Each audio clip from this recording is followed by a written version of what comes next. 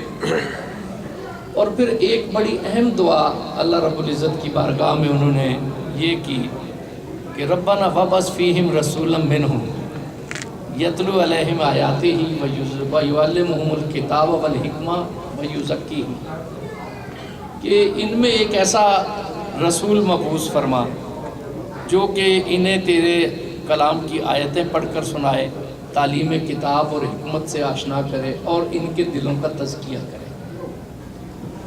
یہ حضرت ابراہیم علیہ السلام کی دعا میں بھی یہی اوصاف نبی کریم صلی اللہ علیہ وسلم کے بیان کیے گئے۔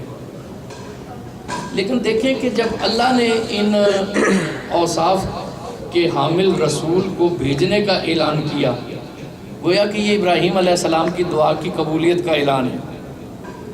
اللہ تبارک و تعالیٰ نے جو فرائض نبوت کی ترتیب ہے اس کو تبدیل فرمایا۔ حضرت ابراہیم کی ترتیب میں کیا ہے کہ تلاوت آیات، تعلیم کتاب و حکمت اور تزکیہ، لیکن اللہ کی ترتیب میں کیا ہے؟ تلاوت آیات، تزکیہ اور تعلیم کتاب و حکمت۔ حضرت ضیاء الامت پیر محمد کرم شاہ آذری فرماتے ہیں کہ اس کی وجہ یہ تھی کہ اللہ رب العزت اس چیز کا اظہار کرنا چاہتے تھے کہ کوئی یہ نہ سمجھے کہ وہ کتاب اور سنت کی تعلیم حاصل کرے گا۔ لوگ حکمت کو سنت کے معنوں میں لیتے ہیں تو اس سے اس کے دل کا تزکیہ ہو جائے گا، بلکہ تزکیہ کو اللہ نے اس لیے مقدم کیا کہ جب تک رسول کی نظر سے دل صاف نہیں ہوں گے اس وقت تک تمہیں کتاب اور حکمت کا فہم حاصل ہی نہیں ہو سکے۔ اس وقت تک کتاب اور حکمت کا فہم حاصل نہیں ہو سکے گا جب تک کہ رسالت کی نظر سے دل کا تزکیہ نہیں نصیب ہوگا۔ تیرے ضمیر پہ جب تک نہ ہو نزول کتاب، گرا کشا ہے نہ راضی نہ صاحب کشاف۔ دل پہ جب تک نزول کتاب نہ ہو تو اس وقت تفسیر سے یہ عقدے نہیں کھلتے، اور دل پہ نزول کتاب تب ہوتا ہے جب دل صاف ہو۔ پراگندہ دل پر، آلودہ دل پر، وہ دل جو کہ صاف نہ ہو، جس کا تزکیہ نہ ہو، اس پر کبھی نزول کتاب نہیں ہوتا۔ تیرے ضمیر پہ جب تک نہ ہو نزول کتاب، گرا کشا ہے نہ راضی نہ صاحب کشاف۔ کشاف ایک بہت بڑے مفسر ہے جو خاص طور پر لغت کی تحقیق کے حوالے سے جن کا بڑا حوالہ دیا جاتا ہے، اس حوالے سے ان کا تذکرہ ہوتا ہے۔ تو وہ کہتے ہیں کہ نہ راضی سے قرآن کا عقدہ کھل سکتا ہے، نہ صاحب کشاف سے قرآن کا عقدہ کھل سکتا ہے۔ اس وقت تک وہ بھی ممد و معاون نہیں ثابت ہو سکتے جب تک کہ دل صاف نہ ہو، ضمیر صاف نہ ہو، جب کہ باطن صاف نہ ہو۔ اور باطن صاف کہاں ہوتا ہے؟ نبی کریم صلی اللہ علیہ وسلم کی نظر سے۔ اور اللہ تبارک و تعالیٰ نے ارشاد فرمایا کہ وآخرین منہم لمحا یلحقوا بہم، ایسا نہیں ہوگا کہ حضور پردہ فرما جائیں گے اور بعد میں آنے والی نسلوں تک ان فرائض کا ابلاغ نہیں ہوگا۔ نبی کریم صلی اللہ علیہ وسلم کے مشکات نبوت کا فیضان جاری و ساری رہے گا، بعد میں آنے والے لوگوں کو بھی حضور کی بارگاہ سے اسی طرح تزکیہ اور تعلیم کتاب و حکمت کی دولت حاصل ہوتی رہے گی۔ سید محمود آلوسی فرماتے ہیں کہ اس میں اشارہ یہ ہے کہ اشارۃ الی عدم انقطاع فیض ہی صلی اللہ علیہ وسلم عن امتہ الی یوم القیامہ۔ اس آیت میں اس چیز کا اشارہ ہے کہ حضور اکرم صلی اللہ علیہ وسلم کا فیضان قیامت تک اس امت سے منقطع نہیں ہوگا۔ اور وہ کہتے ہیں کہ فیہ اشارۃ ایضا الی عدم انقطاع فیض الولی بعد ارتحالہ من دار الکثافۃ والفناء الی دار التجرد والبقاء، کہ اس میں یہ بھی اشارہ ہے کہ اللہ کا ایک ولی بھی دنیا سے چلا جاتا ہے، اس دار کثافت و فنا سے وہ دار تجرد و بقا کی طرف کوچ کر جاتا ہے۔ اس کا فیضان بھی دنیا سے جانے کے بعد منقطع نہیں ہوتا، اس لیے کہ اس کا فیضان بھی فیضان نبوت کا ایک حصہ ہے۔ اس نے بھی مشکات نبوت سے روشنی لی ہے۔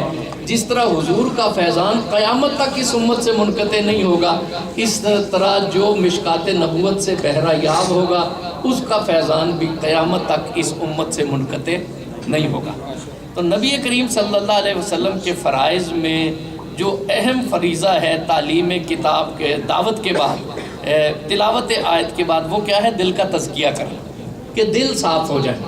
دل صاف ہوں گے تو پھر فہم کتاب بھی ہوگا، فہم سنت بھی ہوگا۔ انسان کتاب و سنت کی روح سے اس وقت تک آشنا نہیں ہو سکتا جب تک کہ دل صاف نہ ہو۔ اس سے پہلے یہ علم صرف حرف شناسی تو ہوں گے لیکن باطن میں گداز پیدا نہیں کریں گے، یہ باطن میں للہیت پیدا نہیں کریں گے، اخلاص پیدا نہیں کریں گے۔ اس وقت تک اخلاص پیدا نہیں ہوگا جب تک کہ دل کو تزکیہ نصیب نہیں ہوگا۔ یہ قرآن مقدس کا ایک حوالہ جو کہ فرائض نبوت کے حوالے سے بنیادی آیت مبارکہ کی طرف میں نے اشارہ کیا۔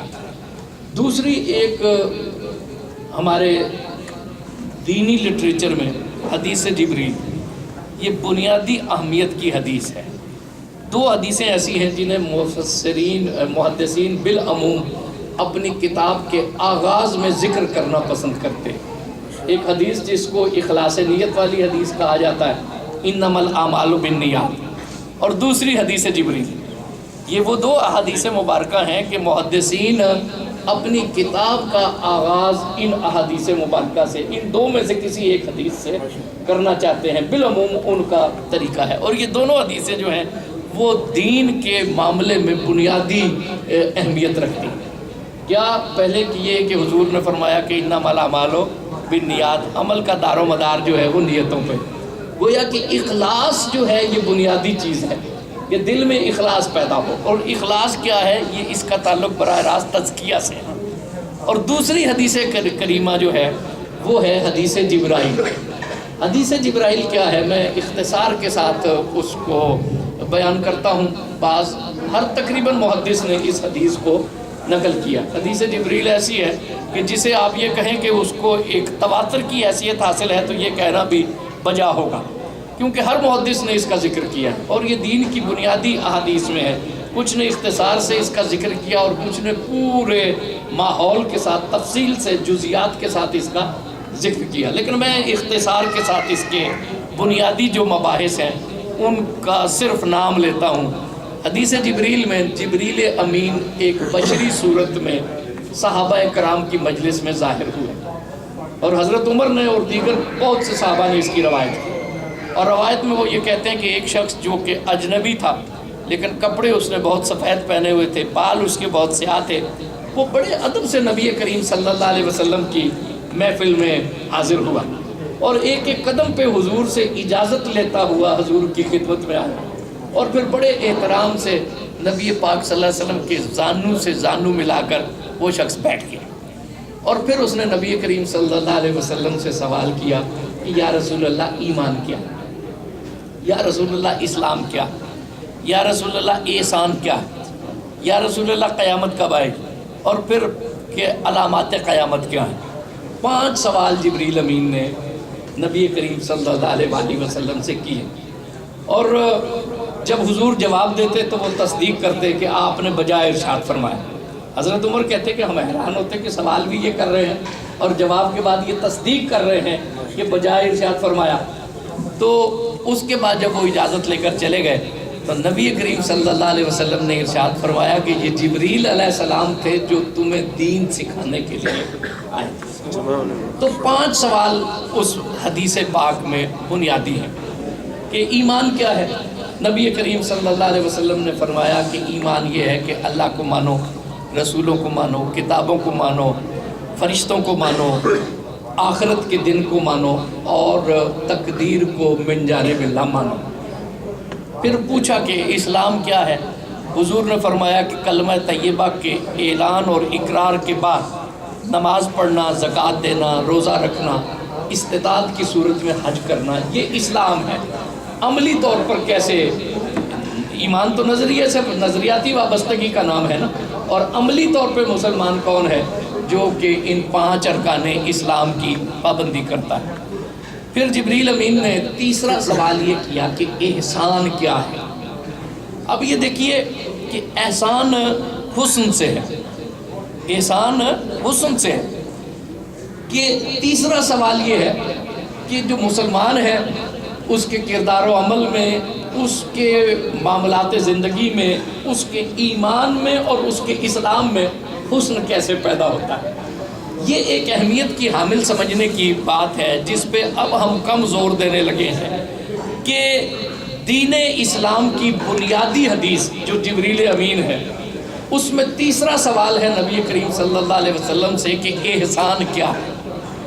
احسان کو ہم بالعموم اب ڈسکس ہی نہیں کرتے، ہم کہتے ہیں کہ ایمان یہ ہے اور اسلام یہ ہے، اس پہ گفتگو بھی ہوتی ہے، اس پہ تقریریں بھی ہوتی ہیں۔ تیسرا سوال احسان جو ہے وہ ہماری مجالس میں موضوع بحث کیوں نہیں آتا، جبکہ جبریل امین کے پوچھنے سے مقصود ہی یہ تھا کہ اللہ نے محض ایمان پہ اکتفا نہیں کروایا اور صرف اسلام پہ اکتفا نہیں کروایا، بلکہ اللہ کی ذات والا تبار یہ چاہتی ہے کہ ایمان میں حسن ایمان آئے اور اسلام میں حسن اسلام سے، کیونکہ احسان کا سوال کیا گیا نا کہ احسان کیا ہے۔ اللہ کی ذات چاہتی ہے کہ ایمان میں حسن ایمان آئے اور اسلام میں حسن اسلام آئے۔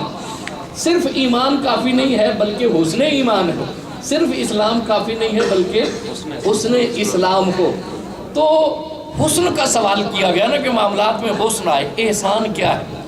نبی کریم صلی اللہ علیہ وسلم نے ارشاد فرمایا احسان یہ ہے کہ ان تعبد اللہ کأنک تراہ وإن لم تکن تراہ فإنہ یراک۔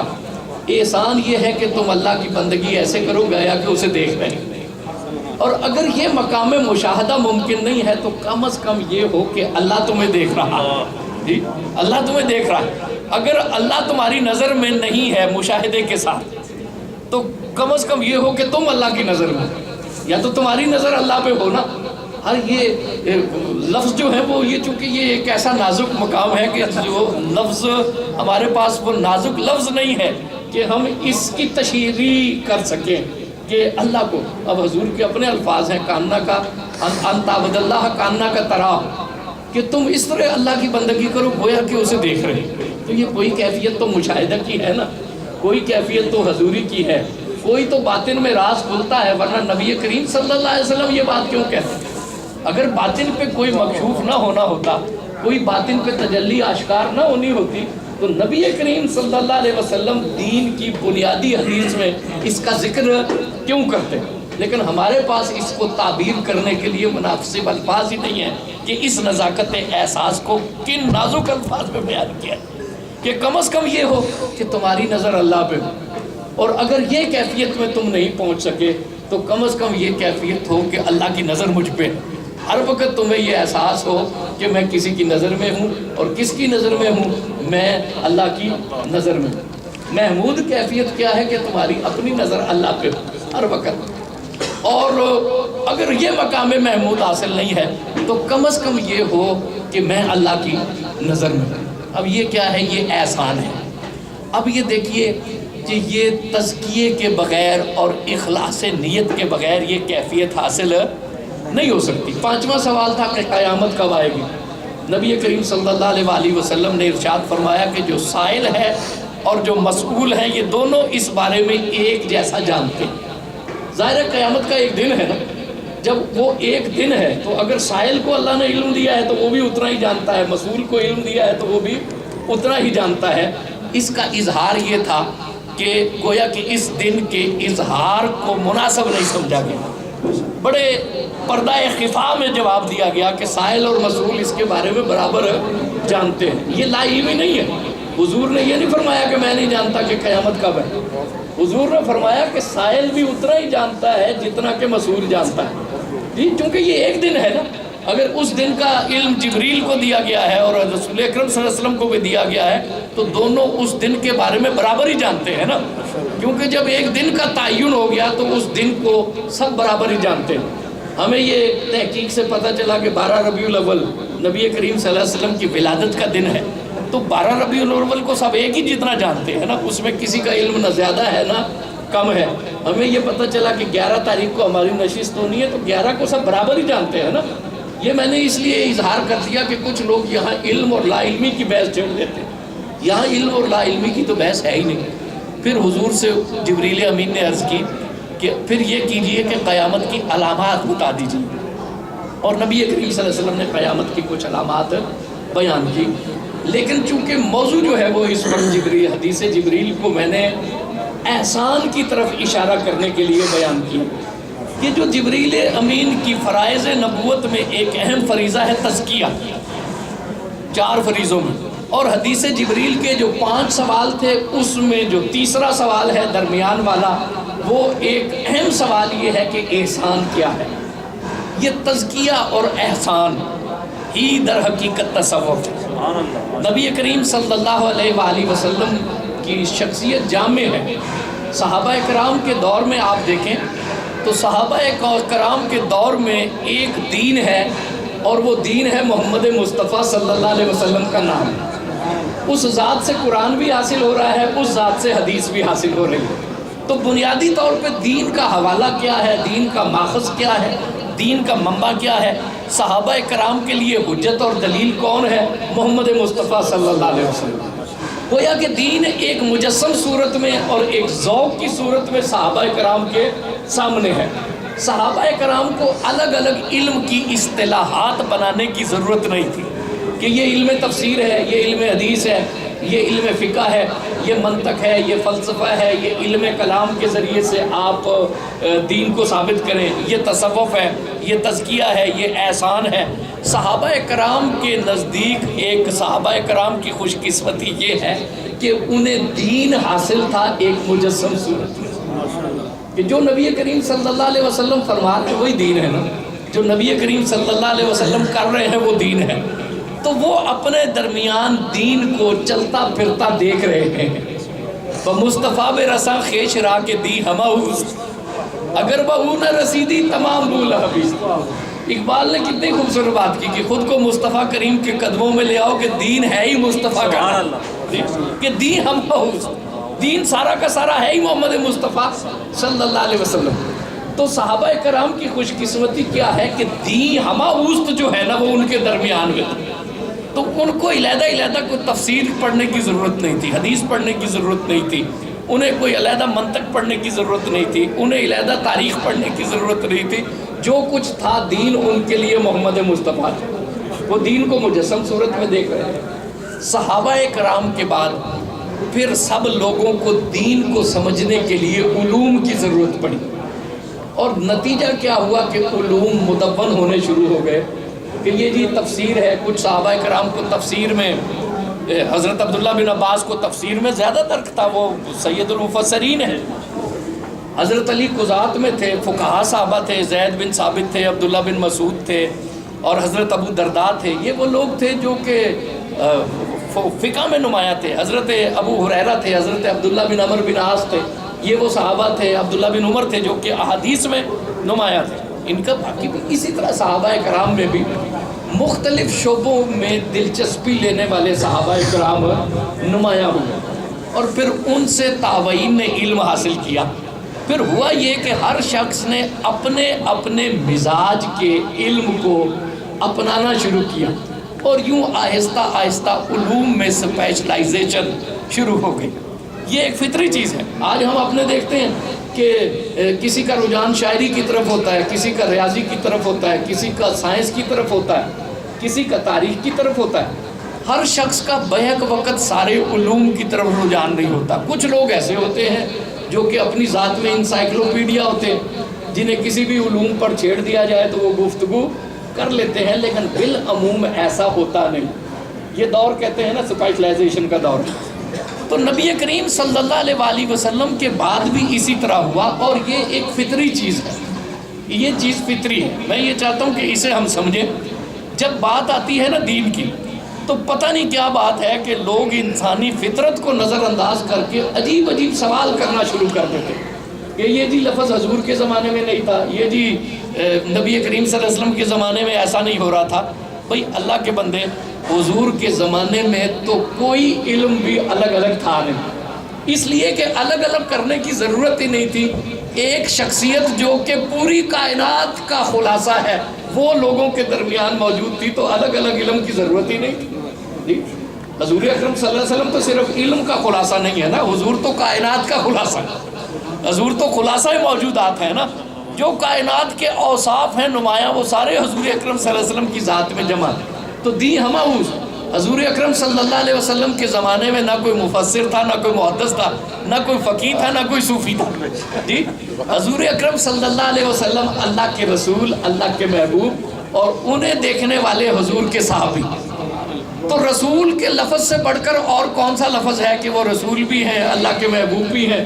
اللہ نے ان کے بڑے اوصاف بیان کیے نا، جب اللہ نے انہیں محمد اور احمد کہہ دیا، محبوب کہہ دیا اور عظیم الشان رسول کہہ دیا، تو پھر رسول اکرم صلی اللہ علیہ وسلم کو تو علیحدہ مفسر ہونے کی حیثیت سے، محدث ہونے کی حیثیت سے، فقیہ ہونے کی حیثیت سے، سالار ہونے کی حیثیت سے تو اپنی شناخت کرانے کی ضرورت نہیں تھی۔ انہیں کسی بھی وصف سے دیکھ لو تو وہ تھے، انہیں کسی بھی پہلو سے دیکھ لو تو اس کی کمال پہ وہ تھے، تو کسی بھی وصف کے اعتبار سے دیکھو تو اس وصف کی جو سب سے بڑی شان ہے وہ کہاں موجود تھی؟ وہ نبی کریم صلی اللہ علیہ وسلم کے زمانے میں تھی۔ تو جب اللہ کے رسول خاتم النبیین موجود تھے تو کسی اور شعبے کو تقسیم کرنے کی تو ضرورت نہیں تھی نا۔ اور جو صحابی تھے، صحابی کے لیے یہ اعزاز ہی بہت بڑا ہے کہ وہ رسول کا صحابی ہے، اسے کسی اور وصف کی ضرورت نہیں تھی۔ لیکن دیکھیں کہ جیسے ہی زمانہ رسالت میں آپ صلی اللہ علیہ وسلم اپنی فیضان ظاہری کے ساتھ اختتام ہوتا ہے، صحابہ کرام میں بھی شناخت بننی شروع ہو گئی کہ یہ سید المفسرین ہے، یہ فقیہ ہے، یہ محدث ہیں۔ صحابہ میں بھی دیکھیں نا کہ یہ سپیشلائزیشن شروع ہو گئی، تو یہی سپیشلائزیشن تابعین میں گئی، تو جو مفسر تھے وہ مفسر ہو گئے، جو محدث تھے وہ محدث ہو گئے، جو فقیہ تھے وہ فقیہ ہو گئے، اور جن لوگوں کا رجحان عبادت کی طرف تھا، اخلاص کی طرف تھا، جنہوں نے نبی کریم صلی اللہ علیہ وسلم کی صفت تزکیہ پہ چوکی ڈالی اور حضور کے فیضان باطنی کو امت میں آگے بڑھانے کا مشن اپنے ذمہ لیا، جن کا یہ ذوق عبادت کا، ریاضت کا، تزکیے کا تھا، ان کو امت نے صوفی کہنا شروع کر دیا، ان کو امت نے صوفی کہنا شروع کر دیا۔ یہ بحث ہی یہ جو ہے وہ خام خواہ کی ایک بحث ہے کہ یہ لفظ زمانہ رسالت مآب میں تھا یا نہیں تھا، زمانہ رسالت مآب میں مفسر کب تھا، زمانہ رسالت مآب میں محدث کب تھا، زمانہ رسالت مآب میں مجتہد کب تھا، زمانہ رسالت مآب میں متکلم کب تھا، زمانہ رسالت مآب میں فقیہ جو ہے وہ کب تھا۔ تو ایک لفظ صوفی کے اوپر ہی کیا افتاد آئی ہوئی ہے کہ اس کے بارے میں سوال ہوتا ہے کہ یہ زمانہ رسالت مآب میں کب تھا جی، زمانہ رسالت مآب میں کون سا لفظ تھا؟ اور دیکھیے کہ زمانہ رسالت مآب میں کسی اور لفظ کی ضرورت ہی نہیں ہے، حضور کے صحابی ہونے سے بڑا کون سا لقب؟ حضور کا صحابی، صحابی کا مطلب کیا ہے کہ اسے رسول کی صحبت نصیب ہوئی ہے، تو رسول کی صحبت سے بڑا کوئی اعزاز ہے کہ وہ علیحدہ مفسر کہلائیں، محدث کہلائیں، متکلم کہلائیں، صوفی کہلائیں؟ کسی بھی لفظ کی صحابی رسول کے سامنے کوئی حیثیت ہی نہیں ہے، اس سے بڑا کوئی اعزاز ہی نہیں ہے۔ اور جس نے صحابی کو دیکھا وہ تابعی ہے، اس کے لیے یہ شرف کم ہے کہ اس نے رسول اللہ کے صحابی کی زیارت کی ہے، اور پھر تبع تابعین یہ ہے۔ اور دیکھیں کہ پھر اس کے بعد سپیشلائزیشن شروع ہو جاتی ہے، کچھ کو ہم امام کہتے ہیں، کچھ کو ہم محدث کہتے ہیں، کچھ کو ہم فقیہ کہتے ہیں، کچھ کو ہم متکلم کہتے ہیں، کچھ کو ہم مورخ کہتے ہیں، اور کچھ کو صوفی کہتے ہیں۔ صوفی وہ ہیں جو کہ رسول اللہ صلی اللہ علیہ وسلم کی صفت تزکیہ کو لے کر آگے بڑھے ہیں اور جنہوں نے اپنی چوکی احسان پر ڈالی۔ اور یاد رکھو کہ یہ تو بنیادی چیز ہے، امت سے یہ اگر تم توقع رکھو کہ اس نے تزکیہ کو چھوڑ دیا، حضور تلاوت آیات کے لیے ہیں، امت نے دیکھو نا تلاوت آیات، تبلیغ بھی امت نے کی، اور تلاوت آیات میں امت نے تلاوت آیات پہ کیسی چوکی ڈالی ہے۔ آج دیکھیں سبع عشرہ کی قرات ہیں، قاری حضرات پڑھتے ہیں تو کتنی نزاکتوں سے اور کتنے حسن سے اور کتنی خوبصورتی سے وہ تلاوت آیات کرتے ہیں۔ اور اسی طرح تعلیم کتاب ہے، مفسرین نے تفسیر کے کتنے باب جو ہیں وہ آشکار کیے ہیں۔ اسی طرح حکمت کو اگر حدیث و سنت کو ہو تو حدیث کو بھی امت نے مدون کیا، اور فقہ کو بھی حدیث نے امت نے مدون کیا۔ اس طرح حکمت سے تعلق رکھنے والی ہر چیز کو امت نے مدون کیا۔ تو کیا یہ امت تزکیے کو چھوڑ دیتی؟ کیا اس امت سے یہ توقع تھی کہ جو رسول اللہ صلی اللہ علیہ وسلم کی ایک چیز کو محفوظ کر رہی ہے وہ امت رسول اللہ کی تزکیے کی صفت کو چھوڑ دے گی اور احسان کی صفت کو چھوڑ دے گی؟ اس امت نے نہ تزکیے کی صفت کو چھوڑا نہ احسان کی صفت کو چھوڑا، اس امت نے اس کو تصوف کی صورت میں مدون کیا، تصوف کی صورت میں مدون کیا۔ اور حضور جو تزکیہ کرتے ہیں، دیکھیے ایک حدیث شریف، بات کو چونکہ پھیلانا مقصود نہیں ہے، یہ سارے قرآن میں تزکیہ ہی، حضور کی ساری حدیثیں تزکیہ قلب کے لیے، نبی کریم صلی اللہ علیہ وسلم کی خدمت میں ایک صاحب حاضر ہوئے. انہوں نے عرض کی کہ یا رسول اللہ صلی اللہ علیہ وسلم افضل الاعمال کیا ہے؟ وہ عمل جو سب عمل سے افضل ہو، عملوں سے افضل ہو، وہ کیا ہے؟ حضور اکرم صلی اللہ علیہ وسلم نے انہیں فرمایا کہ کلمہ طیبہ کا ورد کرنا افضل الاعمال ہے. پھر ایک موقع پر ایک صاحب حاضر ہوئے. انہوں نے نبی کریم صلی اللہ علیہ وسلم سے استفسار کیا کہ یا رسول اللہ افضل الاعمال کیا؟ حضور نے فرمایا کہ والدین کی خدمت کرنا سب اعمال سے افضل ہے. پھر تیسرے موقع پہ ایک صاحب نے سوال کیا. حضور نے انہیں فرمایا کہ حج کرنا افضل الاعمال ہے. چوتھے موقع پہ ایک صاحب نے یہی سوال کیا تو حضور نے فرمایا کہ جہاد پہ جانا افضل الاعمال. اب دیکھیے سوال یہ ہے کہ سوال ایک ہے اور حضور اکرم صلی اللہ علیہ وسلم کا جواب ہر دفعہ مختلف ہے.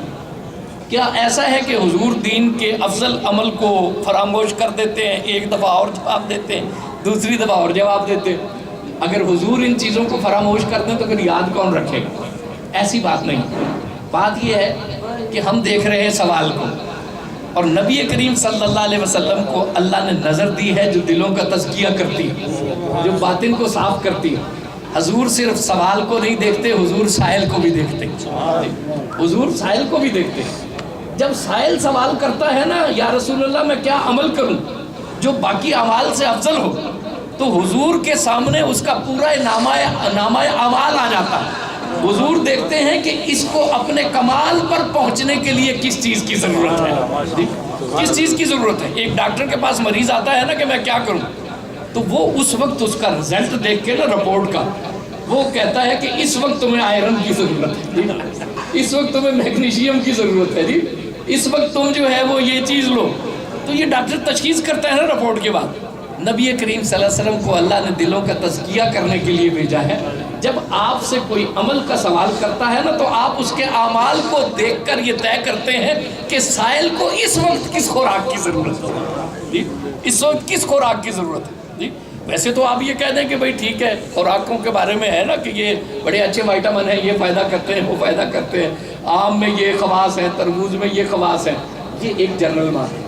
لیکن اسپیسیفک بعض اوقات ایک شخص کو کسی خاص چیز کی ضرورت ہوتی ہے تو حضور سائل کو دیکھتے ہیں. آپ دیکھتے ہیں کہ یہ بڑا نیک آدمی ہے، اب اگر تخلیے میں کچھ دیر بیٹھ کر ذکر کرے نا تو پھر اس کی تکمیل ہو جائے گی، یہ کمال پہ پہنچ جائے گا. اسے حضور ذکر تلقین کرتے ہیں. پھر حضور سائل کو دیکھتے ہیں کہ اس کے باقی معاملات اچھے ہیں لیکن گھر پہ یہ توجہ نہیں دے رہا، والدین سے اس کی کمٹمنٹ ٹھیک نہیں ہے، تو حضور اسے کہتے ہیں کہ والدین کی خدمت کرو. پھر دیکھتے ہیں کہ اس کے سارے کام اچھے ہیں، اب حج پہ جانا رہ گیا، اسے حضور تلقین فرماتے ہیں کہ تم حج پہ چلے جاؤ. چوتھے کو دیکھتے ہیں کہ اس کے سارے معاملات ٹھیک ہیں، اگر یہ جہاد کی سعادت بھی حاصل کر لے تو یہ کمال پہ پہنچ جائے گا. تو یہ مقام تزکیہ ہے، یہ وہ شیخ کا کام ہے، یہ وہ تزکیے کی دولت ہے کہ جو امت میں منتقل ہوئی ہے.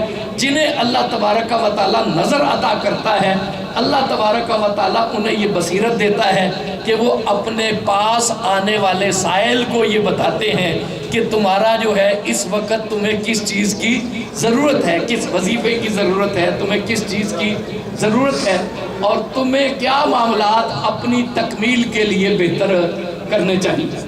یہ وہ مقام تزکیہ ہے جو نبی کریم صلی اللہ علیہ وآلہ وسلم کا ورثہ ہے.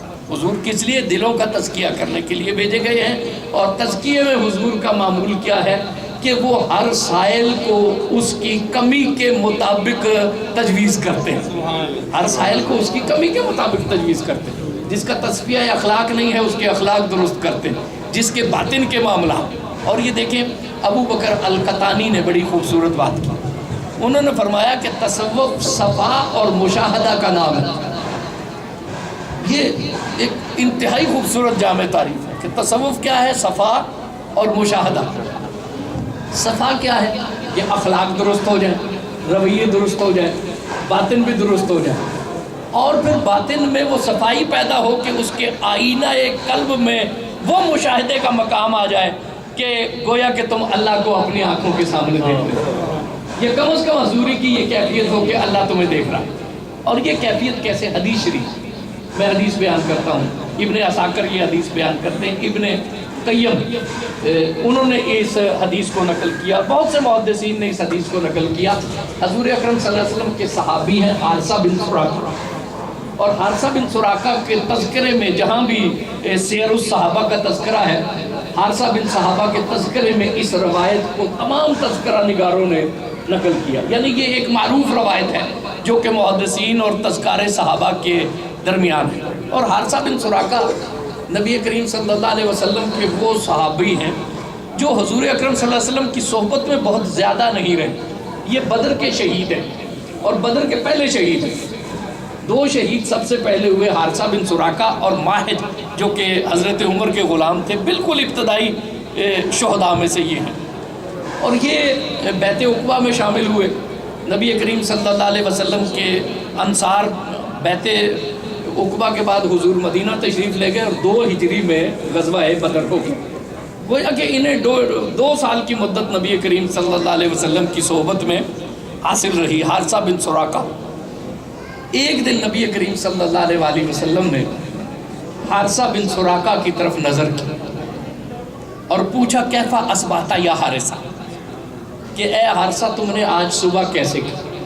اب یہ دیکھیے، یہ میں نے ذرا تفصیل سے اس لیے بیان کیا کہ یہ سوال ابو بکر صدیق سے نہیں ہے، خلفائے راشدین سے نہیں ہے، علی مرتضیٰ سے نہیں ہے، عشرہ مبشرہ میں سے نہیں ہے، عبداللہ بن مسعود سے بھی نہیں ہے، جو بہت قریب رہتے ہیں ان سے بھی نہیں ہے. یہ حارثہ بن سراقہ سے سوال ہے کہ کیفا اصبحت یا حارثہ، حارثہ صبح کیسی کی. اب نبی کریم صلی اللہ علیہ وسلم کے سامنے کسی کو اپنی روحانیت بیان کرنے کی کوئی ضرورت نہیں. کسی کو میں کس مقام پہ ہوں، جب سورج طلوع ہو تو پھر ستاروں کی طرف دیکھنے کی ضرورت نہیں ہوتی. کسی کو اپنا چراغ روشن کر کے سورج کے سامنے لانے کی ضرورت نہیں ہوتی.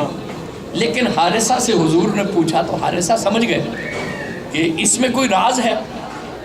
جب حضور نے پوچھا ہے تو پھر اظہار واجب ہو گیا نا، کیونکہ پوچھنے والا خود صاحب شریعت ہے. جب حضور پوچھیں تو پھر خفا تو نہیں ہے نا، پھر عاجزی انکساری کا تو کوئی مقام نہیں ہے نا، تو پھر تو بات کرنی ہی ضروری ہے، کیونکہ نبی کریم صلی اللہ علیہ وسلم پوچھ رہے ہیں. حضور استفسار فرماتے ہیں کیفا اصبحت یا حارثہ، حارثہ صبح کیسے ہوئی. حارثہ عرض کرتے ہیں اصبحت مومنا حقا یا رسول اللہ، یا رسول اللہ میں نے ایک حقیقی مومن کی حیثیت سے صبح کی. نبی کریم صلی اللہ علیہ وسلم نے پھر استفسار فرمایا کہ حارثہ ہر چیز کی کوئی دلیل ہوتی ہے، تمہارے ایمان کی کیا دلیل. کیونکہ یہ معمولی بات نہیں ہے کہ ایمان کا دعویٰ کرنا نبی کریم کی محفل میں، اور ایمان نہیں، کہتے ہیں حقیقی مومن کی حیثیت سے میں نے صبح کی. یہاں تو اسلام کا دعویٰ بڑی مشکل بات ہے نا. اقبال کہتے ہیں چمی گویم مسلمانم بلرزم کہ دانم مشکلات لا الہ. جب میں خود کو کہتا ہوں نا کہ میں مسلمان ہوں تو میں لرز جاتا ہوں، اس لیے کہ مجھے پتہ ہے کہ لا الہ کہنے کے تقاضے کیا ہیں، اس کی مشکلات کیا ہیں. یہ شہادت گہے الفت میں قدم رکھنا ہے. لوگ آسان سمجھتے ہیں مسلمان ہونا، تو یہاں تو مسلمان ہونے کا دعویٰ آسان نہیں ہے نا. اور حارثہ حضور کی خدمت میں کیا عرض کر رہے ہیں کہ میں حقیقی مومن، حقیقی مومن ہونے کی حیثیت سے میں نے صبح کی. حضور نے استفسار فرمایا کہ ہر چیز کی، ہر بات کی کوئی دلیل ہوتی ہے نا، تمہارے دعوے کی دلیل کیا ہے. حارثہ عرض کرتے ہیں کہ یا رسول اللہ میں راتوں کو بیدار رہتا ہوں، نوافل میں اور قرآن میں میری رات بسر ہوتی ہے.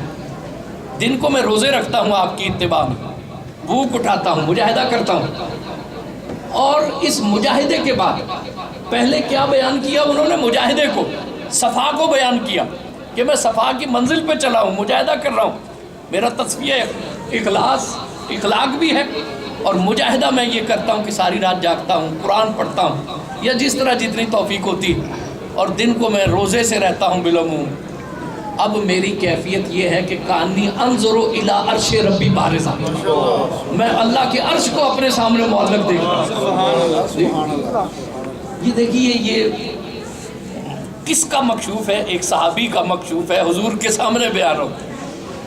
اور پھر اس سے بھی ایک حیرت ناک بات کرتے ہیں کہ کانی انظر الی اہل جنت یتزاورون فیہا، میں جو ہے وہ گویا کہ اہل جنت کو دیکھ رہا ہوں کہ وہ ایک دوسرے کی زیارت کے لیے شادہ و فرح ہو کر جائیں. کانی انظر الی اہل نار یتنافرون فیہا، میں اہل جہنم کو دیکھ رہا ہوں کہ ایک دوسرے سے متنفر اور گریزہ ہو کر بھاگ رہے ہیں. یہاں تو ایک دوسرے سے دوستی کرتے تھے نا کہ بھی کس دعوت پہ جا رہے ہو، کہاں جا رہے ہو، کیا محفل ہے، اور وہاں ایک دوسرے پہ نظر پڑے گی نا تو گریزہ ہو کے بھاگیں گے کہ تو ہی وہ مردود تھا جس نے مجھے اس عذاب میں پھنسایا، کاش تیری بات میں نہ مانتا، تیرا مشورہ میں نہ مانتا۔ جی یہاں تو بڑے خوش ہوں گے نا کہ بھی آج کا پروگرام کیا جی، اور بڑی بات ہے کہ جی مجھے آپ یہاں لے آئے، لیکن وہاں ایک دوسرے سے گریزہ ہوں گے۔ تو اب اس میں دیکھنے کی بات یہ ہے کہ عرش ہے نا، عرش ایک مقام ہے، مکان ہے، فاصلہ ہے، وہ کہ سماوات سے بھی اوپر ہے۔ یہ جو کچھ ہم دیکھتے ہیں یہ خلا ہے، یہ افلاک ہے، یہ جو ہے نا کہ سورج چوتھے آسمان پہ ہے، اور یہ سب یہ افلاک ہیں، وہ چوتھے فلک پہ ہے، چوتھے سماوات پہ نہیں ہے۔ ہم چونکہ اردو میں ترجمہ آسمان کر دیتے ہیں، فلک کا بھی اور سماوات کا بھی۔ تو یہ منزلیں ہیں، مدارج ہیں خلا کے۔ جو سماوات ہے، سماوات کو آپ کسی دوربین سے نہیں دیکھ سکتے، کسی رصدگاہ سے نہیں دیکھ سکتے، کیونکہ سماوات کا معاملہ نور کا معاملہ ہے۔ انہیں اس وقت دیکھ سکتے ہیں جب آنکھ میں نور آئے تزکیے کی، جب باطن میں احسان پیدا ہو جائے۔ سماوات کو کوئی نہیں دیکھ سکتا۔ یہ سب کیا ہے؟ یہ سب جو ہے وہ وسط افلاک ہے، یہ سب خلا ہے۔ ستارہ کیا میری تقدیر کی خبر دے گا جو خود فراخی افلاک میں ہے خار و زبور۔ یہ سب افلاک کی فراخی ہے جو ہمیں نظر آ رہی ہے، یہ سماوات نہیں ہے۔ یہ ترجمہ کرنے کی وجہ سے گڑبڑ ہو جاتی ہے۔ سماوات کو صرف نور سے دیکھا جا سکتا ہے، چونکہ سماوات نور ہے۔ حارثہ کیا کہہ رہے ہیں کہ میں پہلے آسمان سے، دوسرے آسمان سے بھی اوپر عرش کو اپنے سامنے معلق دیکھ رہا ہوں۔ اب عرش کہاں ہے؟ عرش کو دیکھنا کوئی معمولی بات نہیں، لیکن بات یہ ہے کہ عرش ایک سپیس ہے، ایک مقام ہے جسے وہ آج دیکھ رہے ہیں۔ اس سے بھی حیرت کی بات وہ کہتے ہیں کہ میں جنت میں جنتیوں کو دیکھ رہا ہوں، جہنم میں جہنمیوں کو دیکھ رہا ہوں۔ ابھی تو قیامت نہیں ہوئی، ابھی تو یوم حشر نہیں ہوا، ابھی تو حساب کتاب نہیں ہوا، جنت میں کوئی نہیں ہے، جہنم میں بھی کوئی نہیں ہے، لیکن حارثہ نبی کریم صلی اللہ علیہ وسلم کے زمانے میں رہتے ہوئے یہ دیکھ رہے ہیں کہ جنت میں کون ٹہل رہا ہے، اور یہ بھی دیکھ رہے ہیں کہ جہنم میں کون ایک دوسرے سے بھاگ رہا ہے۔ گویا کہ حارثہ سپیس سے بھی آگے چلے گئے اور ٹائم سے بھی آگے چلے گئے، زمان سے بھی آگے چلے گئے اور مکان سے بھی آگے چلے گئے۔ قرت ہوئی ہے زمان و مکان کی زناری، نہ ہے زمانہ مکان لا الہ الا اللہ۔ جی وہ اقبال کہتے ہیں عشق کی تقویم میں اصل رواں کے سوا اور زمانے بھی ہیں جن کا نہیں کوئی نام۔ تو گویا کہ درویش جو ہے وہ زمان و مکان سے آگے جا سکتا ہے۔ اب نبی کریم صلی اللہ علیہ وسلم نے یہ سن کے کیا تبصرہ کیا؟ حضور نے یہ نہیں فرمایا کہ ساری رات جاگتے رہتے ہیں اور پھر اوپر سے روزے بھی رکھتے ہیں، خشکی ہو گئی ہے، انہیں کوئی تر چیز دو، ان کو کوئی روغن بادام ان کے دماغ پہ ملو، بیکی بیکی باتیں شروع کر دی ہیں، یہ پیرانائڈ ہو گئے ہیں، ان کو جو ہے وہ یہ کیا مکشوفات ہو رہے ہیں۔ کہا کہ نہیں، حضور اکرم صلی اللہ علیہ وسلم نے کیا فرمایا؟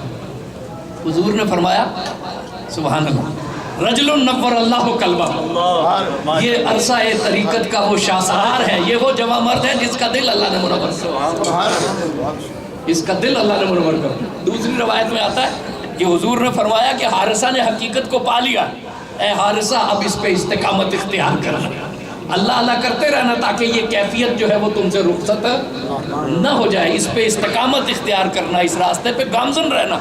حضور نے یہ بشارت دی۔ حارثہ نے عرض کی کہ یا رسول اللہ دعا فرمائیں، اللہ مجھے شہادت عطا فرمائے۔ حضور نے دعا فرمائی، اور کیسے قبول ہوئی کہ بدر میں ابھی بدر کا آغاز ہی ہوا کہ حارثہ کو شہادت نصیب ہو گئی۔ حارثہ اپنی والدہ سے بڑی محبت کرتے تھے، اور مدینے کے ماحول میں ضرب المثل تھی ان کی اپنی والدہ سے کمٹمنٹ اور وابستگی۔ تو ایک دن ان کی والدہ حضور کی خدمت میں حاضر ہوئی اور عرض کرتی ہیں کہ حارثہ اور میرے درمیان جو محبت تھی اس سے آپ واقف ہیں، اب میں بڑی غمزدہ ہوں حارثہ کے چلے جانے پہ، تو مجھے تسلی دیجیے، اگر تو حارثہ جنت میں ہے تو میں مطمئن ہو جاؤں، میں صبر کروں، مطمئن ہو جاؤں، اور اگر خدا نہ خواستہ اللہ نے اس کی قربانی قبول نہیں کی تو پھر دیکھیں میں کیا کرتی۔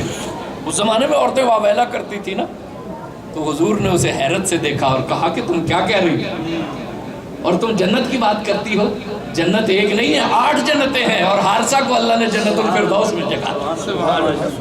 حضور دیکھ رہے کہ حارثہ کہاں ہے۔ اگر حارثہ دیکھ رہے ہیں نا کہ جنتی ایک دوسرے سے ملنے کے لیے جا رہے ہیں، تو جن کے قدموں کے طفیل وہ جنت میں ہیں وہ بھی تو دیکھ رہے ہیں نا۔ جی حضور نے فرمایا حارثہ کو تو اللہ نے جنت الفردوس میں مقام عطا فرمایا۔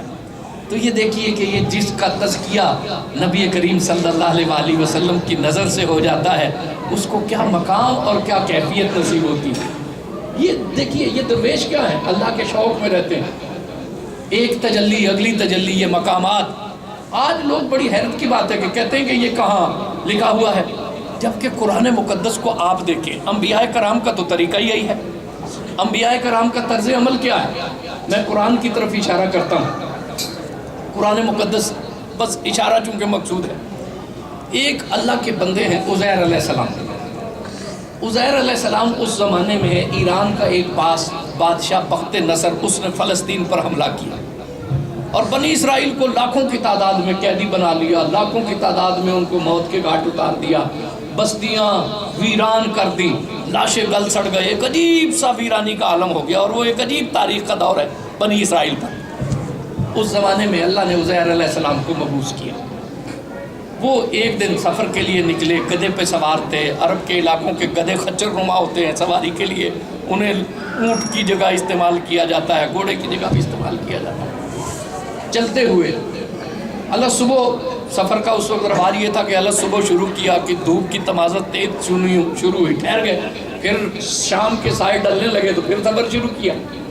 تو جب دن کی تمازت کے آثار ہوئے تو عزیر علیہ السلام سواری سے اتر آئے، گدھے کو ایک جگہ باندھ دیا، اپنا توشہ دان کھولنا شروع کیا کہ کچھ ناشتہ کر لیں اور پھر آرام کریں۔ اب توشہ دان کھولتے ہوئے سامنے نظر پڑ رہی، بعض مفسرین نے تو یہاں تک لکھا کہ اس میں انگور کا جوس تھا اور تازہ انجیر تھے، لیکن اگر اس تفصیل میں نہ بھی جائیں کہ کھانے کی چیزیں تھیں، تو توشہ دان کھولتے ہوئے سامنے نظر پڑی ایک بستی پہ جو ویران ہو گئی تھی، بہہ گئی تھی اور مسمار ہو چکی تھی، لاشیں گلے چھڑے تھے، دیواریں۔ تو وہ سوچ رہے ہیں کہ اللہ اس بستی کو دوبارہ آباد کرے گا اور دوبارہ چہل پہل اس ماحول میں شروع ہو جائے گی، اور پھر یہ لاشیں بھی ایک وقت آئے گا کہ بستی آباد نہیں ہو جائے گی، پھر ایک قیامت کا وقت آئے گا، یہ جو لاشیں گل سڑ گئی ہیں، بوسیدہ ہڈیاں ہیں، یہ بھی اللہ کے سامنے کھڑی ہو جائیں گی، یہ کیسے ہوگا؟ اب یہ کون سوچ رہا ہے؟ اللہ کا نبی۔ اور اللہ کا نبی جب سوچتا ہے تو وہ شک سے نہیں سوچتا، وہ شوق سے سوچتا ہے کہ یہ کیا ہوگا۔ اور ایسا ہوتا نہیں کہ جو اللہ سے سوال لے کر جستجو میں نکلے تو اللہ اسے جواب ضرور دیتا ہے۔ جی، ایک عجیب کرشمہ ہوا اللہ کی قدرت کا۔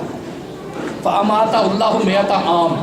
اب یہ قرآن کا اپنا واقعہ ہے، سورہ بقرہ میں اپنا واقعہ قرآن نے بیان کیا۔ جی فَأَمَاتَهُ اللَّهُ مِئَةَ، تیسرے پارے، فَأَمَاتَهُ اللَّهُ مِئَةَ عَامٍ، اللہ نے 100 سال کے لیے ان پہ موت طاری کر دی۔ 100 سال کے لیے ایک گہری نیند ہے، موت ہے، موت کا لفظ قرآن کا ہے، نیند بھی موت کی بہن ہوتی ہے نا، چھوٹی۔ بہرحال وہ 100 سال اسی جگہ لیٹے رہے، بارشیں بھی آئیں، آندیاں بھی آئیں، دھوپ تیز ہوئی، کبھی سردیاں تیز ہوئیں، زم و گرما کی حدت اور تمازت، 100 سال وہ لیٹے رہے۔ اب وہ 100 سال کے بعد اٹھتے ہیں، انہیں دوبارہ زندگی دی گئی، ان کے وجود کی روح جو کہ ان کے وجود میں ہے اس میں پھر تازگی آئی۔ وہ اٹھے، ادھر ادھر دیکھا کہ دن چڑھ رہا تھا تو میں لیٹا تھا، اب کچھ سائے ڈھلنے شروع ہو گئے، چلو پھر سواری کا اگلا جی، اور میں تو ناشتہ بھی میں نے نہیں کیا، میں تو اسی طرح ہی سو گیا، سفر کی تکان غالب آ گئی۔ اب اللہ کی طرف سے سوال ہوا کہ کم لبثتا۔ اب اللہ کا نبی ہے نا، اب اللہ کے نبی کے سوال جواب کے کیا طریقے ہیں اللہ نے وضاحت نہیں کی۔ اب ہمیں کیا پتہ، بہت سے نبی ہیں جن سے براہ راست کلام بھی ہوتا تھا، فرشتے نے آ کے سوال کیا، اللہ نے براہ راست کلام کیا، جو بھی صورت ہو۔ اب اللہ کی ذات پوچھ رہی ہے کہ کتنا عرصہ یہاں پہ رہے ہو۔ ادھر ادھر دیکھا تو فرماتے ہیں کہ یومن او بعد یومن، کہ میں دن ترجمہ کرے نا لفظی تو ہوتا ہے دن یا اس کا کچھ حصہ، لیکن جو او ہے یہاں پر وضاحت کے لیے ہے، ابہام کے لیے نہیں ہے۔ یہ ہے، اس کا ترجمہ کریں گے دن کا اکثر حصہ، چونکہ کچھ سورج طلوع ہو چکا تھا، کوئی دن جو ہے وہ ابھی باقی تھا، تو لبث تو یومن اور بعد یومن کا محاورے میں ترجمہ ہے کہ دن کا اکثر حصہ، دن کا اکثر حصہ میں یہاں پہ رہا ہوں۔ انہوں نے چونکہ آثار دیکھے کہ ناشتہ کرنے کے لیے بیٹھا تھا، اب شام ہو رہی ہے، پہلے سورج ادھر مشرق میں تھا، مغرب کی طرف ہے، تو فرمانے لگے کہ دن کا اکثر حصہ ہی میں سویا رہا ہوں۔ اللہ نے کیا فرمایا کہ بل لبثت مئۃ عام، یہ ایک دن کا اکثر حصہ نہیں ہے، آپ تو 100 سال یہاں پہ رہے، 100 سال رہے۔ اب بڑی توجہ سے یہ بات ساری سنیے گا۔ کہ یہ کیا راز قدرت کا یہاں پہ موجود ہے۔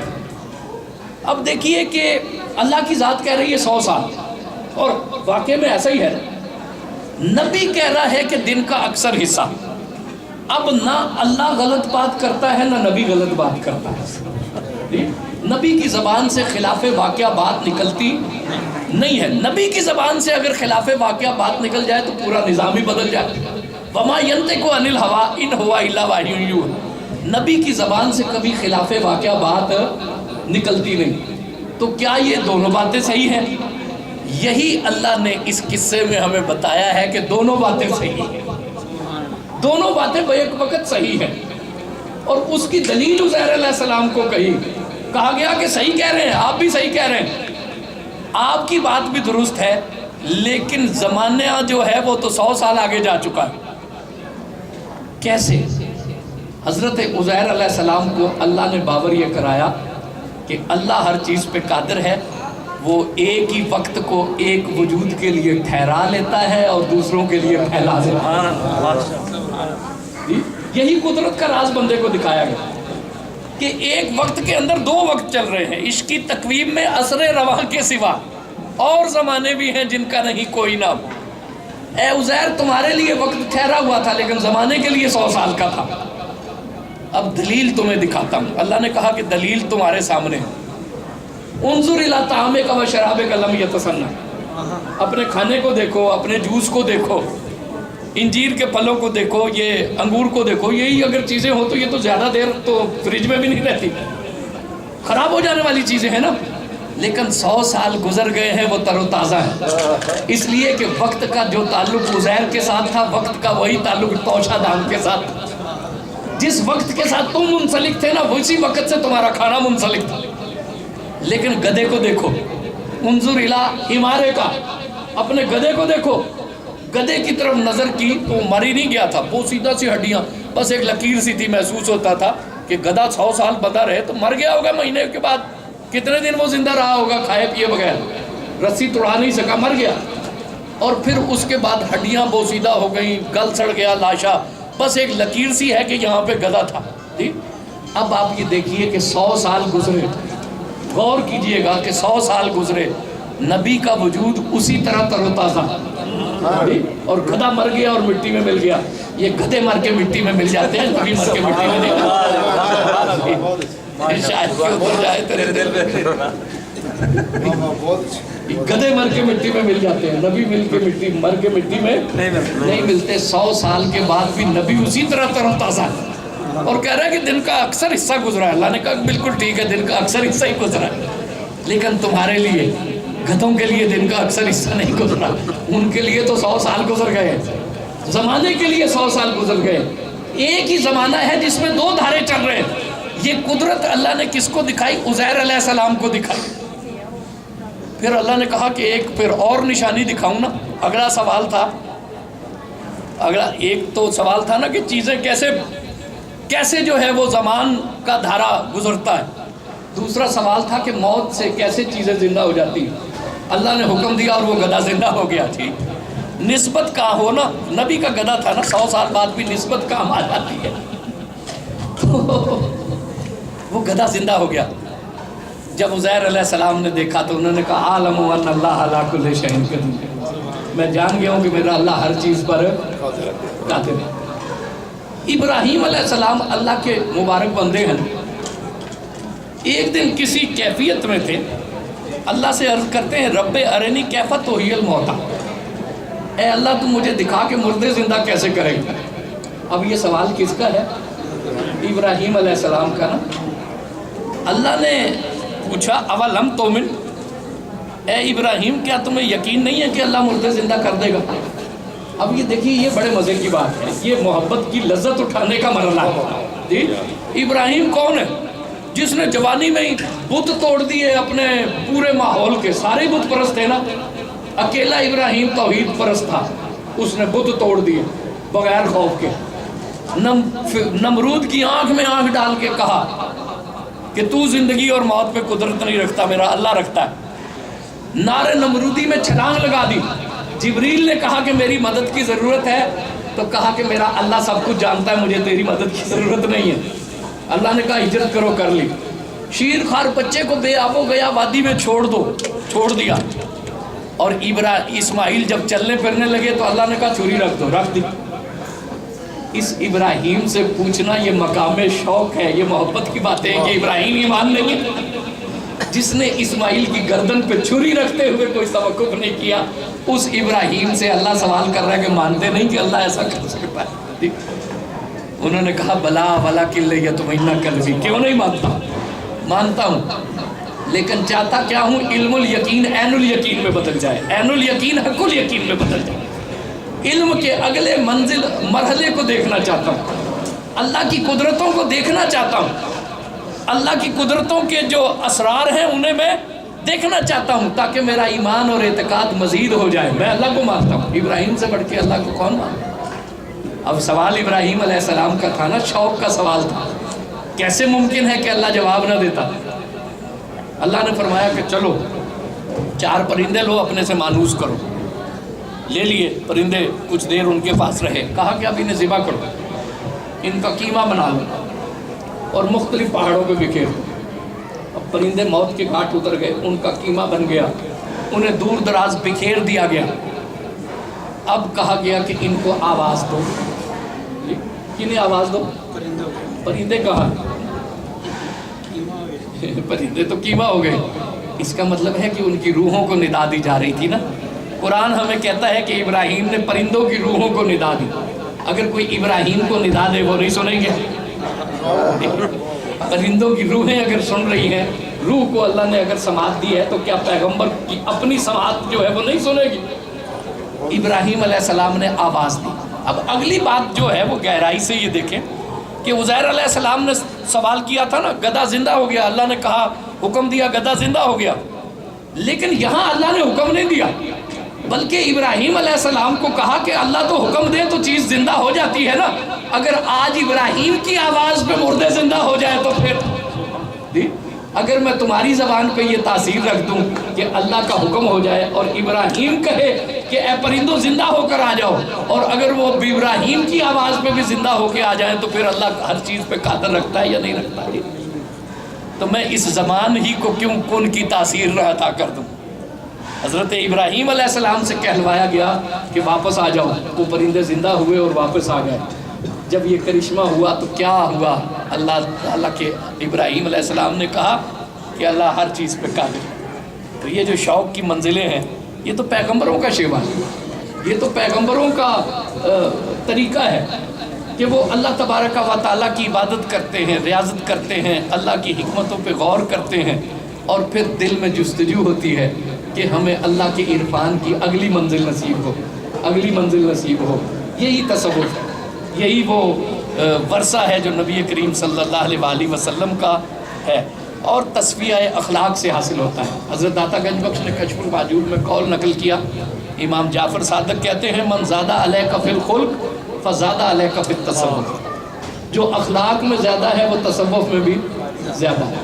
اور داتا صاحب نے تشریح کی ہے کہ مقام خلق کیا ہے، وہ کہتے ہیں 3 باتوں سے مقام خلق مکمل ہوتا ہے۔ پہلا یہ کہ جو اللہ حکم دے اس کو مانو، دوسرا یہ کہ ہر ایک کو اپنے سے بہتر سمجھو، جو بڑا ہو اس کی عزت کرو، جو چھوٹا ہو اس پہ شفقت کرو، یہ ہے ہر ایک کو اپنے سے بہتر سمجھنا۔ اور تیسرا یہ کہ جو نفس کہے اس کے خلاف چلو، اللہ کا حکم مانو، نفس کے خلاف چلو، اور ہر شخص کو اپنے سے بہتر سمجھو، یہ مقام خلق ہے۔ 3 باتوں سے مقام خلق مکمل ہوتا ہے، اللہ کا حکم مانو، نفس کی مخالفت کرو، اور ہر شخص کو اپنے سے بہتر سمجھو، جو بڑا ہو اس کی عزت کرو، جو چھوٹا ہو اس سے شفقت کرو اور محبت کرو۔ اور بڑی خوبصورت بات ابو بکر شبلی نے سمجھائی، ان سے کسی نے پوچھا کہ صوفی کو صوفی کیوں کہتے ہیں؟ پوچھنے والے کا مقصد یہ تھا کہ یہ صوف سے آیا ہے، صفا سے آیا ہے، صفت سے آیا ہے، استفاء سے آیا ہے۔ مختلف ایسے ہیں نا کہ یہ لفظ تصوف جو ہے وہ آیا کہاں سے؟ یہ صوف سے بنا ہے، صفت سے بنا ہے، یہ تصفیہ سے بنا ہے، یہ صفا سے بنا ہے، یہ استفاء سے بنا ہے، کس سے بنا ہے؟ پوچھنے والے کا مقصود یہ تھا کہ اس کا معنی کیا ہے، اس کا مادہ اشتقاق کیا ہے۔ ابو بکر شبلی ایک سرمست درویش ہیں، وہ سرمست بادائے الست ہیں، وہ بڑی ایک عجیب کیفیت کی بہت بڑی شخصیت. یہ حضرت جنید بغدادی کے خلیفہ ہیں ابو بکر شبلی. انہوں نے بڑی خوبصورت بات کی. انہوں نے کہا کہ تم پوچھتے ہو کہ صوفی کو صوفی کیوں کہتے ہیں؟ صوفی کو صوفی اس لیے کہتے ہیں کہ مجھے محسوس ہوتا ہے کہ نفس کا کچھ حصہ باقی رہ گیا تھا، ورنہ خدا سے پردگی کا تقاضا تو یہ تھا کہ اس کو کچھ بھی نہ کہا جاتا. خدا سے محبت کا تو تقاضا یہ ہے کہ اس کا کوئی نام ہی نہ ہوتا، اسے کوئی کسی شناخت سے پکارتا ہی نہ. محسوس یہ ہوتا ہے کہ اس میں ابھی کچھ مہ باقی رہ گئی ہے تو اس کا نام پڑ گیا ہے، ورنہ چاہیے تو یہ تھا کہ صوفی کا کوئی نام ہوتا ہے. صوفی کو نام سے کیا سروکار ہے؟ صوفی کو نام سے کیا سروکار ہے؟ تو یہ ایک رسول اللہ صلی اللہ علیہ وسلم کا ورثہ ہے. حضور نے فرمایا تھا ایو عبد عبد منی، مجھ سے بڑھ کر اللہ کی بارگاہ میں عاجزی کرنے والا کون ہے؟ اخلاق کا تصفیہ کرنا اور باطن کو صاف کرنا، یہ تصوف ہے. اللہ ہمیں عمل کی توفیق دے. زمانے میں ان ٹرموں کی ضرورت نہیں ہے، صوفی یا کچھ بھی نہیں، لیکن اصحاب صوفہ تھے وہ کیا تھے؟ اصحاب صوفہ نبی کریم صلی اللہ علیہ وسلم کے زمانے میں نہیں تھے. نہیں، میں تو کر رہا ہوں اصحاب غار. دیکھیں اس کا یہ مطلب نہیں ہے. اصحاب صوفہ ایک چبوترا تھا، اس پہ رہنے والے لوگ تھے. قبیلوں کے نام بھی تو تھے نا، کہ یہ انصاری ہیں، یہ مہاجر ہیں. مہاجر اور انصاری کی تو ٹرمینالوجی تھی نا. میں علوم کے حوالے سے کہہ رہا ہوں. اصحاب صوفہ ان کو اس لیے کہتے تھے کہ وہ ایک صوفہ پہ سکونت پذیر تھی، صوفہ پہ وہ رہتے تھے. اور کچھ نے تو یہ کہا ہے کہ یہ جو اصحاب صوفہ کا تسلسل ہی جو ہے یہ تصوف ہے، کہ وہ بھی دنیا کو چھوڑ کر جو ہے وہ ایک جگہ رہتے تھے، تعلیم حاصل کرنے کے لیے رہتے تھے. تو وہ جو اصحاب صوفہ تھے وہ صوفہ کی شناخت کی وجہ سے اصحاب صوفہ کہلاتے تھے نا، کہ اس مقام پہ وہ رہتے تھے. وہ علیحدہ اپنی سپائشلائزیشن پر تو نہیں تھے، علوم کے حوالے سے تو ان کی تقسیم نہیں تھی. انہی میں سے بعض بعد میں مفسر ہوئے، بعض محدث ہوئے. جی یہ میرا پوائنٹ ہے کہ اس میں انہوں نے عبداللہ بن عمر اپنا گھر چھوڑ کے وہ بھی وہاں آگے وہیں رہتے تھے، وہیں رہتے تھے. بڑے بڑے جو مفسر ہیں جنہوں نے قرآن پاک، حضرت ابو ہریرہ جو تھے وہ وہاں رہتے تھے. ہاں، اصحاب صوفہ انہیں اس لیے کہتے تھے کہ وہ صحابہ کرام ایسے تھے جو کہ تجارت وغیرہ میں مشغول نہیں ہوتے تھے، کھیتی باڑی میں مشغول نہیں ہوتے تھے، بلکہ وہ تعلیم کے لیے نبی کریم صلی اللہ علیہ وسلم کے پاس رہتے تھے. اور ایک صوفہ اس چبوترے پہ، وہ چبوترا آج بھی اللہ ہمیں اس کی برکتیں جو ہے وہ قیامت تک. تو وہ کوئی علم کے حوالے سے سپیسیفیکیشن نہیں تھی، ایک جگہ کے حوالے سے سپیسیفیکیشن تھی. اس طرح تو اصحاب بدر کی بھی ایک سپیسیفیکیشن تھی. لیکن ہمیں انہیں صوفی کہہ سکتے ہیں. صوفی جو ہے وہ ان معنوں میں کہہ سکتے ہیں کہ صوفیاء کرام کو انہی خواص پہ چلنے کی کوشش کرتے ہیں. ویسے تو یہ دیکھیں نا صوفیاء کرام کا ایک، اب چونکہ وقت اتنا نہیں ہوتا کہ ہر چیز کو رکھیں. صوفی پہ جب ہم بات کریں تو نبی کریم صلی اللہ علیہ وسلم کا تزکیہ کا وصف انہوں نے آگے لیا. اور تزکیہ کا وصف کا یہ مطلب نہیں ہے کہ آپ ایک جگہ بیٹھ کے صرف ریاضت کرتے رہیں. جب تزکیہ کا وصف حاصل ہو جاتا ہے تو پھر اس کے بعد ہر وصف حاصل ہو جاتا ہے. بابا نور خان صاحب فرمایا کرتے تھے کہ نبی کریم صلی اللہ علیہ وسلم کی ایک ظاہر کی سنت ہے نا، تو باطن کی بھی حضور کی سنت ہے. ایک حضور کی سنت ہے کہ حضور ہجرت کر کے مکہ سے مدینہ چلے گئے. حضور نے جہاد کے لیے سفر کیا، حضور نے حج کے لیے سفر کیا. تو یہ ظاہر کا سفر ہے نا، کہ سفر میں حضور کا طریقہ کیا تھا، سفر میں حضور ٹھہرے کیسے، سفر میں حضور نے نماز کیسے پڑھی، سفر میں حضور جماعت کے ساتھ کیسے چلے، سفر میں حضور کا گھر والوں سے طریقہ کار کیا تھا. سفر کی سنتیں ہیں نا، تو سفر کی سنتیں تو منضبط ہو گئی. وہ کہتے تھے کہ حضور کا سفر ہے مکہ سے مدینہ تک، مدینہ سے مکہ تک، مدینہ سے بدر تک، بدر سے احد تک. لیکن ایک سفر جو ہے وہ حضور کا مکہ سے کعبہ قوسین تک بھی ہے. جی کعبہ قوسین تک بھی ہے. فقیہ جو ہے وہ ظاہر کے سفر کو منضبط کرتا ہے، صوفی باطن کے سفر کو بھی دیکھتا ہے. یہ بھی حضور کا ہی سفر ہے. وہ فرماتے تھے کہ دستار پہنا حضور کی سنت ہے نا، اس دستار پہ پتھر کھانا بھی حضور کی سنت ہے. تو صوفی وہ ہوتے ہیں جو ظاہر میں بھی اور باطن میں بھی حضور کے اوصاف کا احسا کرتے ہیں. شاہ صاحب مجھے گھڑی دکھا رہے ہیں 5:30 بجے تک کا ہمارا ان سے وعدہ تھا. تو اور بھی کوئی بات ہے تو وہ جاری رکھیں، اور ساتھ کوئی شاہ صاحب کی خدمات بھی حاصل کریں کہ وہ.